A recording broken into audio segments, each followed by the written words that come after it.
कहानी में आगे बढ़ने से पहले आप लोग मेरे चैनल को सब्सक्राइब करें। आज ऐसी कहानी लाए हैं जिसमें कम बोलने का महत्व समझ में आएगी और कम बोलने के फायदे क्या है ये भी जान पाएंगे। दुनिया की सबसे तेज छुरी हमारी ज़बान है और दुनिया के सबसे खतरनाक हथियार हमारे शब्द है जो बिना किसी का खून बहाए लोगों को अंदर ही अंदर मार सकते हैं। हमारे शब्द हमारी ताकत हो सकते हैं, उसी के साथ यह हमारी सबसे बड़ी कमजोरी भी हो सकते हैं। अगर हमें नहीं पता कि कब, कहाँ और क्या और कितना बोलना है, यदि हम सही समय पर सही इरादे के साथ सही शब्दों का प्रयोग करते हैं तो यह हमें एक सफल व्यक्ति बनाता है। लेकिन अगर हम सही समय पर सही इरादे से सही शब्द को इस्तेमाल नहीं करते तो यह हमारे जीवन को नर्क से बदतर बना सकता है। तो चलिए जानते हैं एक कहानी के माध्यम से चुप रहकर जीवन को कैसे बदला जा सकता है। जापान में एक बहुत ही प्रसिद्ध बौद्ध भिक्षु रहा करते थे। उनका नाम रिसाई था। रिसाई अकेले रहते थे। दुनिया के शोर शराबे से दूर जंगल में वो रहते थे और वह बड़े ही ध्यानी और प्रभु भक्त व्यक्ति थे, इसलिए वह पूरे जापान में बहुत प्रसिद्ध थे। एक दिन एक राजकुमार रिसाई के पास आया और बोला, हे प्रभु, मैं हमेशा थका हुआ, निराश और परेशान महसूस करता हूँ। मेरा मन बहुत अशांत रहता है। हालांकि मेरे पास सब कुछ है, दौलत, शोहरत, सुख सुविधाएं जो हर व्यक्ति चाहता है या पाने की चाहत करता है, लेकिन फिर भी मेरे अंदर इतनी अशांति और चिंता क्यों है।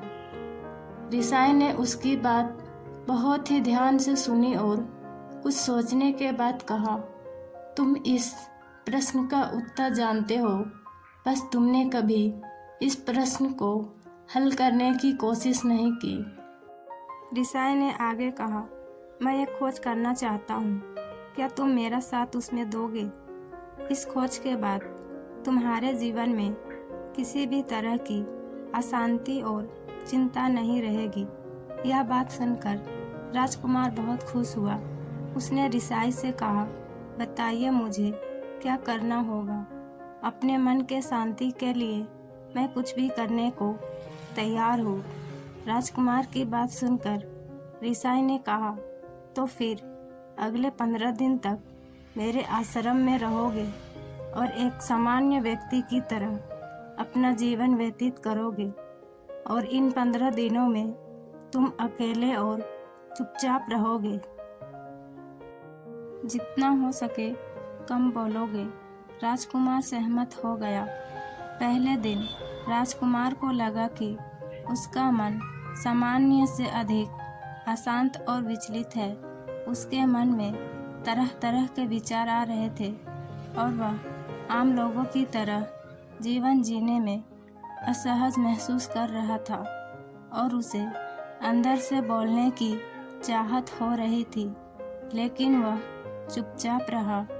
उसके मुंह से एक शब्द भी नहीं निकला। अगले दिन वह वैसे ही पूरा दिन चुपचाप बैठा रहा। अगले 2-3 दिन बस वह चुपचाप बैठे रहता, लेकिन रात होते होते उसे अंदर ही अंदर शांति का अनुभव होने लगा। उसके लिए यह अनुभव अजीब था। वह खुद से पूछ रहा था कि वह अंदर ही अंदर इतना खुश क्यों है। अगले दिन राजकुमार अकेला चुपचाप बैठा रहा और वह प्रकृति को निहारने लगा। वह पौधों को, फूलों को, आकाश में उड़ रहे पंछियों को देख रहा था। वह अपने जीवन में पहली बार यह अद्भुत दृश्य महसूस कर रहा था कि उसके आसपास कितनी सुंदरता है।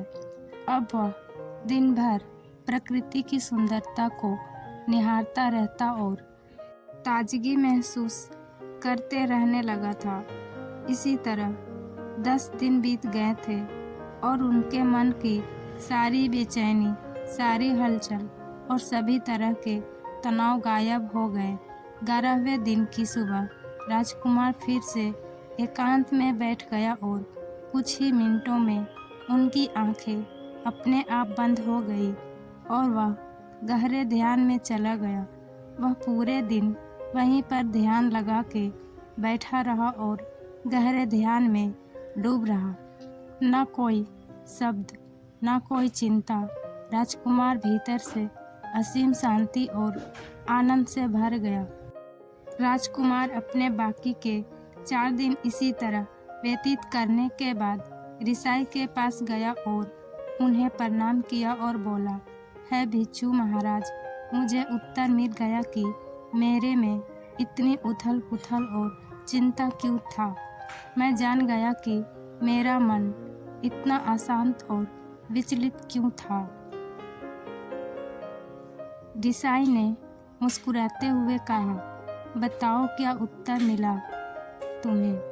राजकुमार ने कहा, मैं ज़रूरत से ज़्यादा बातें करता था। मैं किसी पर भी अपने शब्द और ऊर्जा व्यर्थ करता था। मैं दिन भर अपने लोगों से फालतू बातें करना और अकेले में उन्हीं लोगों के बारे में सोचता रहता था। ज़्यादातर समय नेगेटिव बातें सोचता रहता और इस तरह से मैं अपना समय बर्बाद कर देता था।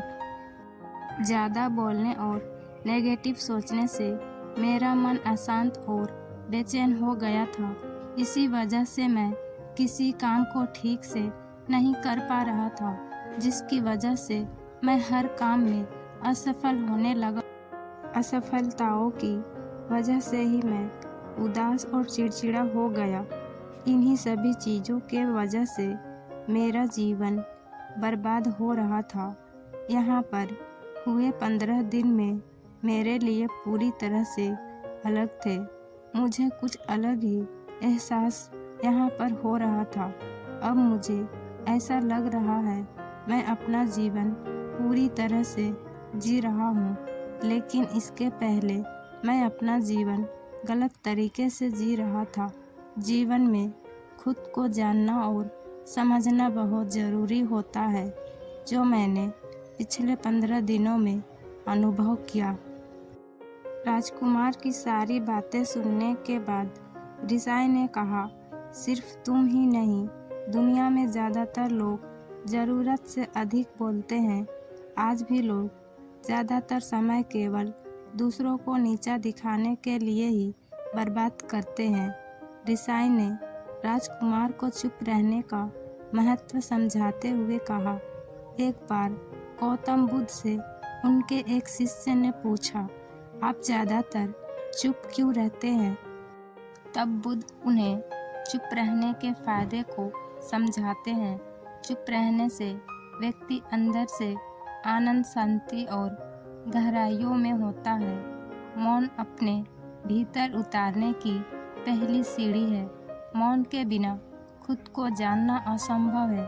खुद को जानने और समझने का पहला नियम है, मौन हो जाओ।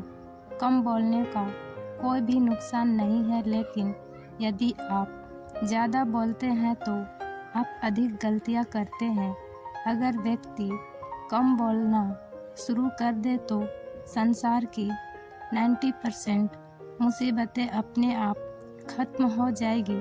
जिनसे मौन रहने की कला जान ली, वो भीड़ में भी अकेले रहने का कला जान लेता है। एकांत में तो आदमी आनंदित रहता है, दूसरों की उपस्थिति ही तो बेचैनी पैदा करती है। चुप रहने की शक्ति से अधिकतर ऊर्जा को बचा लोगे। इस कहानी से हमें यह सीखने को मिलता है कि चुप रहने में भी एक अद्भुत शक्ति होती है। अगर हम सही समय पर सही शब्दों का प्रयोग करते हैं तो हम अपने जीवन को सकारात्मक दिशा में बदल सकते हैं। चुप रहने से हम अपने आत्मा की गहराइयों में जा सकते हैं और अंदर से शांति का अनुभव कर सकते हैं। इससे हम अपने विचारों और भावनाओं को साफ करके अपने जीवन को सकारात्मक बना सकते हैं। चुप रहने की कला हमें सीखनी चाहिए ताकि हम अपने शब्दों का सही इस्तेमाल करके अपने और दूसरों के जीवन को सुधार सके। दोस्तों, मुझे यकीन है ये कहानी आप सबको अच्छी लगी हो। कहानी अच्छी लगी हो तो प्लीज़ मेरे चैनल को लाइक, शेयर और सब्सक्राइब करें।